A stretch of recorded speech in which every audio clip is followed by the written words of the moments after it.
Bonjour à tous et à tous, nous sommes des élèves du lycée Saint-Joseph-les-Maristes en classe de seconde 5. Maëlys de Kerangal est une romancière d'une cinquantaine d'années qui a commencé sa carrière par publier des nouvelles. Elle a notamment été l'auteur de romans. Son œuvre intitulée Réparer les vivants, parue le 1er janvier 2014 aux éditions Verticales, a connu de nombreux prix comme le Média ou le Féminin. Son premier roman paru en 2000, tandis que Cornish Kennedy, lui, fut publié en 2008. À toi, Alice. Alors Cornish Kennedy, c'est l'histoire d'une bande de jeunes qui ont entre 13 et 16 ans et qui viennent un peu tous de milieux difficiles de la banlieue. Et ils se réunissent tous autour d'une passion commune, c'est sauter de la Platte, à un promontoire de la Corniche. On retient de cette bande de jeunes, principalement Eddie et Mario. Nos deux personnages principaux, ils feront une rencontre imprévue. Celle d'une jeune fille issue d'un milieu social différent du leur, beaucoup plus aisé. C'est Suzanne. Et entre eux naîtra une histoire entre amitié et romance. En parallèle avec cette histoire rythmée au tempo de l'été, une histoire policière avec Sylvestre Opéra comme principal protagoniste. Entre euphorie de jeunesse et trafic de drogue, les deux histoires se retrouveront involontairement liées. Moi, j'ai beaucoup apprécié ce livre. Il mélange différents milieux sociaux. Il parle de jeunes défavorisés et une jeune femme des quartiers bourges. Donc moi, tout comme Elena, je me suis vraiment concentrée sur la partie avec les adolescents et pas vraiment sur l'affaire de drogue parce que c'est pas... Enfin, je voyais pas trop le rapport avec les jeunes, justement. Et j'ai trouvé super intéressant le fait que l'histoire se passe à Marseille parce que ça nous permet vraiment de nous imaginer les endroits où ils sont. C'est beaucoup plus simple parce que c'est des endroits que je connais personnellement et je peux me remémorer des souvenirs là-bas et voilà. Moi j'ai beaucoup aimé les nombreuses descriptions très détaillées au début du roman. Ça nous plonge et nous immerge dans le paysage. Ça nous permet de mieux visualiser et d'imaginer le paysage, le décor comme si on y était.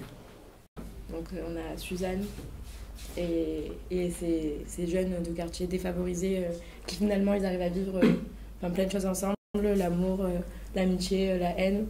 Et c'est des émotions que nous on vit toujours aujourd'hui parce que c'est de notre âge. Ouais, je suis d'accord avec toi, c'est bien de voir les deux milieux sociaux qui arrivent à vivre ensemble et pouvoir cohabiter finalement parce que c'est pas si facile que ça. Et puis aussi on a dans le livre on a la première partie avec comment dire les beaux endroits de Marseille, les belles choses, les beaux paysages, etc.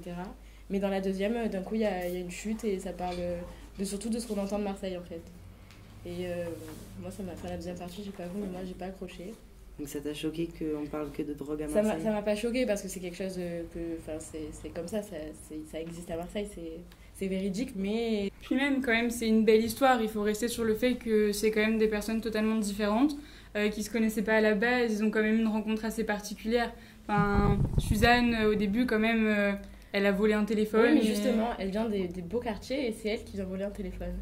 Oui, mais après, quand même, ils ont réussi à finir liés comme les 5 doigts de la main. Et c'est quand même beau de se dire que des gens qui se connaissaient pas, en quelques temps, ils deviennent inséparables. Ouais, je suis d'accord. Donc après la seconde partie m'a paru plus décevante. Je sais pas si vous aussi... Bah oui, moi personnellement j'ai parlé avec plusieurs personnes et quasiment la totalité était d'accord pour dire que la première partie sur les rapports humains entre adolescents était bien meilleure que la seconde partie sur l'enquête policière. Oui, parce qu'on tombe dans le cliché des jeunes de quartier qui affrontent la police sur l'histoire de drogue. C'est pas tout le temps vrai, quoi. Moi, ce qui m'a surpris, c'est le langage familier que l'auteur utilise pour faire parler ses personnages. Par exemple, quand Mario dit écoutez-moi bien, le stylet de mon cul, j'ai chouré, j'ai sauté, ou on est quitte, et ici je fais comme je veux, j'ai pas de chef pigé. Je trouve que c'est un langage familier que beaucoup de jeunes utilisent dans leur vie. Quel est le premier mot qui vous vient à l'esprit en pensant au roman? L'esprit en pensant au roman, c'est langage et réalisme. Moi c'est liberté parce que les jeunes ils peuvent faire ce qu'ils veulent, parce qu'ils sont, c'est pas ce qu'ils veulent mais ce qu'ils veulent faire, parce que chez eux ils ont des barrières qui les empêchent de faire ce qu'ils veulent, du coup ils veulent se libérer de cet entrain avec leurs parents, parce qu'ils leur disent pas faire ça et pas faire ceci. Du coup,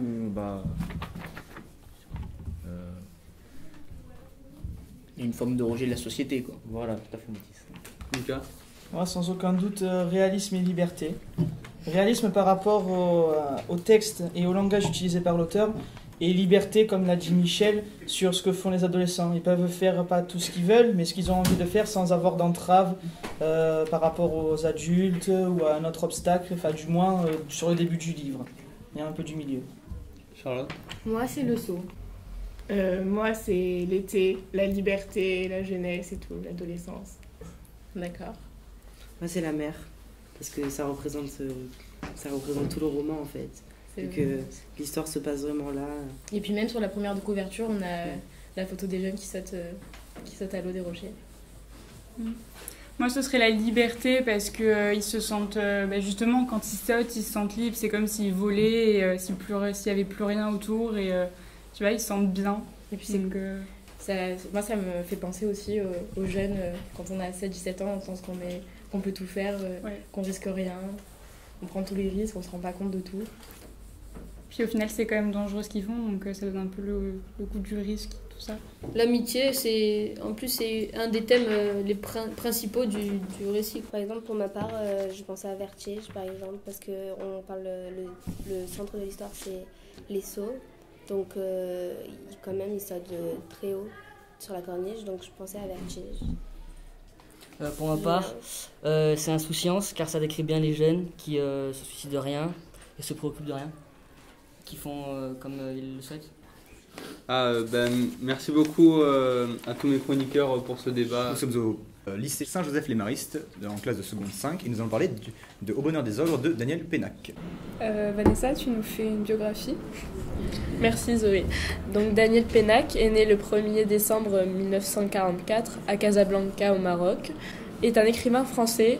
Il a reçu le prix Renaudot en 2007 pour Chagrin d'école. Il a également écrit des scénarios. Benjamin Malocène est le grand frère d'une famille nombreuse dont il s'occupe car sa mère est absente. Son rôle est de se faire hurler dessus par son supérieur lorsque les clients se plaignent pour provoquer la compassion de ceux-ci. Benjamin Malocène est donc indispensable dans les magasins car il est décrit comme bouc émissaire. Un jour, une bombe explose dans le grand magasin, puis une autre et encore une. Qui est le coupable ?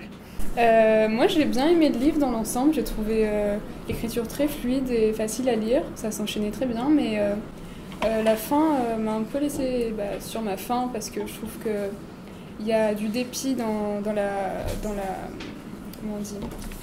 la décision de fin de Malocène qui est de continuer à être un bouc émissaire, et en fait je vois pas l'évolution du personnage à part qu'il accepte son rôle, mais je trouve ça dommage. Moi, j'ai tout d'abord bien aimé l'humour que Daniel Pénac propose dans son livre, car il y a certains passages qui m'ont amusée. Il compare beaucoup de personnes à des enfants, comme par exemple le vieux dont Théo s'occupe. Il l'appelle le bébé. Ça m'a assez fait rire. Après, oui, le style, il est assez particulier. J'ai trouvé que c'était plus de l'humour noir. Après, il faut aimer et comprendre ça. Personnellement, je pense que l'histoire sort du lot. Le personnage il a pas trop de qualité, il est plutôt simple, mais on s'attache beaucoup à lui car il s'occupe de sa famille. Il est très attentionné, il est créatif quand il parle avec sa famille, il invente des histoires, comme par exemple la girafe. On a des personnages un peu spéciaux justement. Une des sœurs par exemple qui s'appelle Thérèse qui va lire dans les cartes, ou encore un petit qui rêve d'ogre. Les ogres qui sont très présents, qui sont présents tout autour de l'histoire principale. Une histoire d'ailleurs que personnellement j'ai trouvé très libre. Elle avance au fur et à mesure du temps. Peut-être vous avez un avis là-dessus. Ouais, j'ai bien aimé la narration qui était au fur et à mesure et qui justement laissait la place à l'imagination des personnages. Le lecteur pouvait s'imaginer comme il voulait les personnages et les actions.